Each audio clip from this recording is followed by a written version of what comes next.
America से harpoon missile और साथ साथ टारपीडोस की जो डील हो रही है, दुनिया कोरोना के चक्कर में है, भारत के अज़ाइम कुछ और नजर आ रहे हैं। मगले की डील जो है पाकिस्तान के ऊपर असरअंदाज, खारजा भी कह रही है खित्ते के अदम तवाजुन की बात की जा रही है, असले की डील जो है पाकिस्तान के ऊपर असरअंदाज होगी। क्या आप समझते हैं कि भारत के अज़ाइम अभी भी वही हैं और भारत कोरोना की आड़ में बहुत कुछ प्लान कर रहा है? देखिए आसिम साहब, पिछले 10 साल से तकरीबन भारत $100 अरब जो है ना वो असले की बाइंग पे लगा चुका है, सिर्फ अपने आप को मॉडर्नाइज करने के लिए। ये जो आप टॉर्पीडोज की डील कर रहे हैं, ये $155 मिलियन की डील है, जो अगले दिन स्टेट डिपार्टमेंट ने भी कहा है। देखिए, इस वक्त दुनिया गैर रवायती सिक्योरिटी पे पैसा खर्च रही है। मुझे याद आता है प्राइम मिनिस्टर मोदी की वो स्टेटमेंट जब वो कहते थे कि आए पाकिस्तान और भारत जंग गुर्बत के खिलाफ लड़ें। भाई, इस वक्त तो जंग लड़ने का मौका है बीमारी के खिलाफ। तो आप यहाँ पे $155 मिलियन जो है वो डील कर रहे हैं और वेपन ले रहे हैं, जबकि आपको तो वर्ल्ड बैंक $100 अरब दे रहा है हेल्थ इमरजेंसी के लिए।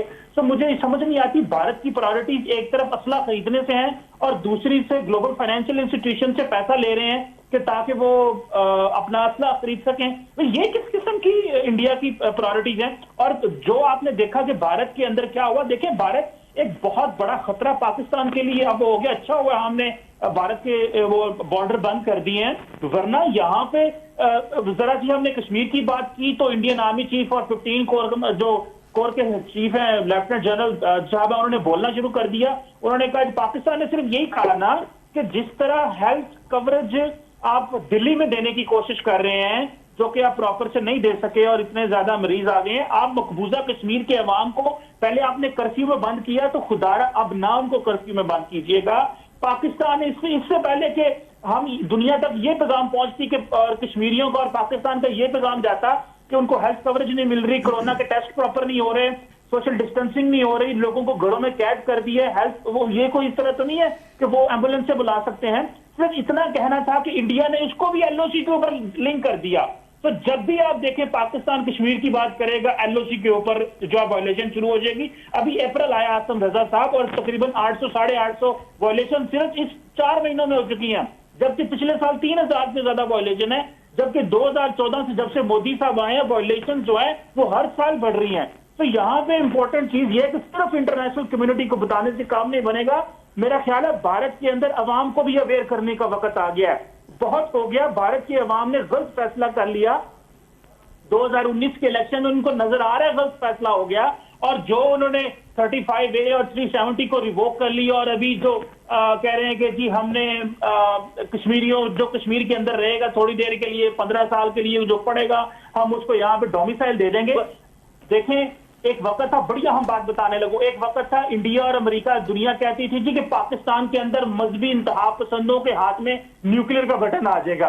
आज आसिम रजा साहब, पाकिस्तान के अंदर जमहूरियत है, यहाँ पे पॉलिटिकल डेवलपमेंट है, और इस वक्त इंडिया के अंदर दाएं बाजू के हिंदू इंतहा पसंदों के हाथ में न्यूक्लियर बॉम्ब आ चुका है। जो इलेक्टेड है आसिम रजा साहब, इलेक्टेड लोगों के पास इलेक्टेड हिंदू इंतहा पसंद, कि जब ये हिंदू इंतहा पसंद जो है वो असला चलाएंगे और वेपन भी खरीदेंगे और न्यूक्लियर वेपन इनके हाथ में जाएगा और कहेगा कि तुम जो है वो आरएसएस के मेंबर हो। इस वक्त आरएसएस और इंडियन आर्मी का गठजोड़ है।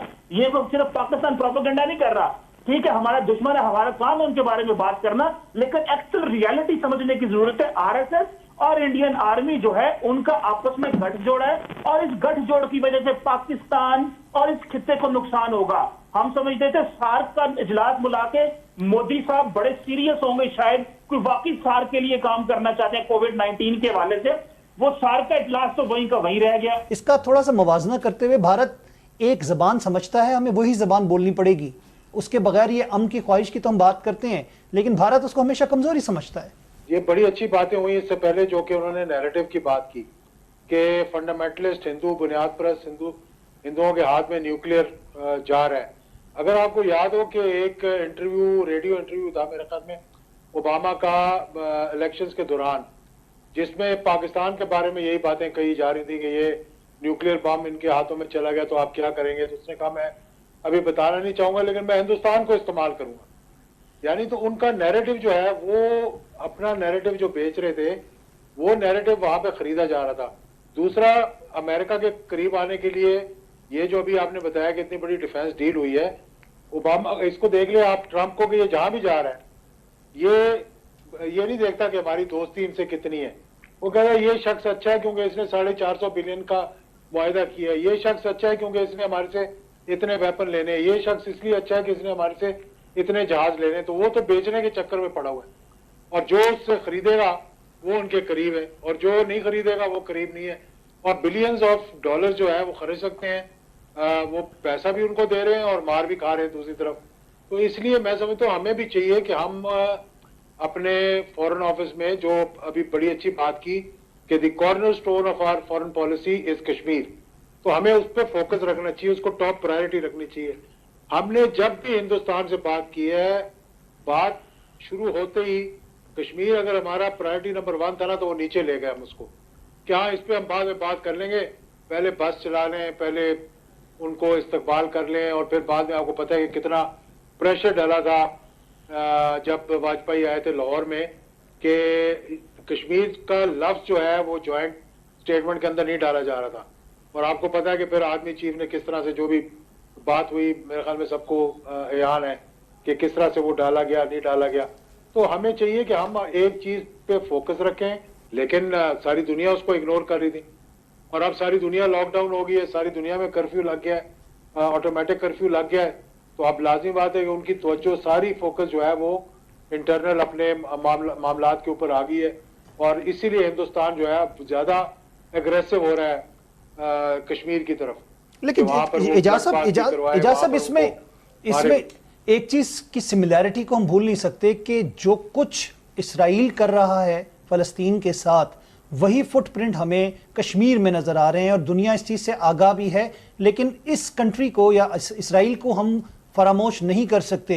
पुलवामा जो एपिसोड था उसके अंदर भी एक तीसरे मुल्क के किरदार की बात की वजीर आजम ने on the floor of the house. हम खुल के क्यों नहीं बात करते?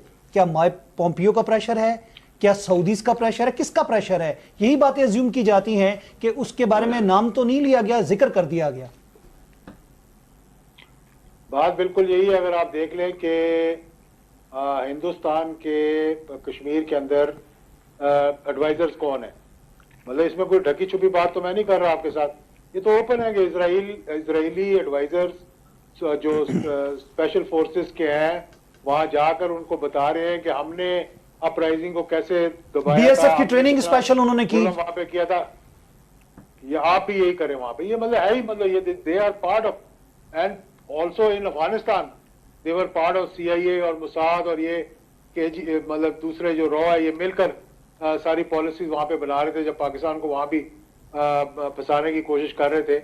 और ये सारी पाकिस्तान के अंदर जितनी दहशतगर्दी हो रही थी, इसके ताने बाने भी वहीं से हिल रहे थे। तो हमें ये बातें जो है इनको वाजे करना चाहिए। अब देखिए रीजनल हमारे जो बेसिकली दोस्त है उनकी प्रायोरिटीज भी चेंज होती जा रही हैं। आप देख रहे हैं कि हर किसी को अपनी अपनी मसाइल का सामना करना पड़ रहा है। मैं AVM साहब आपकी तरफ आऊंगा। खित्ते में अदम तवाज़ुन की भी बात की जा रही है, कश्मीर के अंदर मामलात की भी बात की जा रही है। जिस पहलू की तरफ मैंने इशारा किया, अगर आप पुलवामा एपिसोड को देख लें, बालाकोट जो स्ट्राइक की गई पाकिस्तान ने, जिस पे अपना रिस्पांस भी दिया और बड़ा सरप्राइज़ दिया, इसराइल का नाम आता रहा, ढके छुपे अल्फाज में बात की जाती रही। क्या आपको नज़र आ रहा है कि इस वक्त कश्मीर के अंदर जो कुछ हो रहा है, भारत किसकी शय के ऊपर ये तमाम काम कर रहा है, जो पाकिस्तान के साथ जारियत की बात कर रहा है? और ये क्वेश्चन पहले भी हो चुकी हैं। देखिए जी, उनके इसराइल के साथ एक बड़ी अरसे से उनके डिफेंस और दूसरे एरियाज़ में कोऑपरेशन चल रही है। लेकिन उनकी डिफेंस कोऑपरेशन के साथ साथ जब अटैक की बात की जाती है, जंग की बात की जाती है, उनके फॉर्मेशन कमांडर उनके आर्मी चीफ के साथ उधर मौजूद होते हैं ब्रिगेड हेडक्वार्टर में। जब हमने स्ट्राइक की, जो कि पाकिस्तान के ऊपर स्ट्राइक करने की बात करते हैं, बेंगलोर की जो एयर उनकी शो था या एक्सरसाइज थी, उसके अंदर वो सारा कुछ जो ड्रामा किया गया वो रचाया इसके लिए गया था। लेकिन मेरा ख्याल है, देखें, वो कोई ढकी छुपी बात नहीं है। आपने इजरायली फुटप्रिंट की बात की,